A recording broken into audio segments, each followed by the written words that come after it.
ኢትዮጵያ የአህጉሪቱ የኃይል ማማና የዲጂታል ፈጠራ ማዕከል ሆናለች። በብርሃን ብቻ አይደለም፣ በአርቲፊሻል ኢንተለጀንስ ነገ በአፍሪካ ለሚገነባው የብልጽግና ጉዞም ግንባር ቀደም ማሳያ ሆናለች። አዲስ አበባ ስሟን መስላለች። ውብ፣ የዘመነች፣ ጤናማ የህይወት ማሳያን በመሆን ለአፍሪካ ተምሳሌት መሆን ችላለች።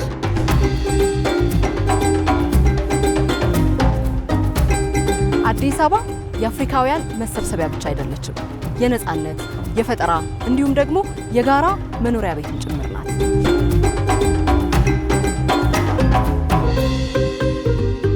ወደ ቀዳሚዋ የለውጥ ምድር እንኳን ደህና መጣችሁ።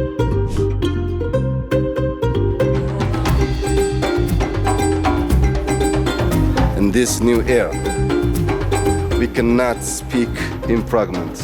We must speak as one.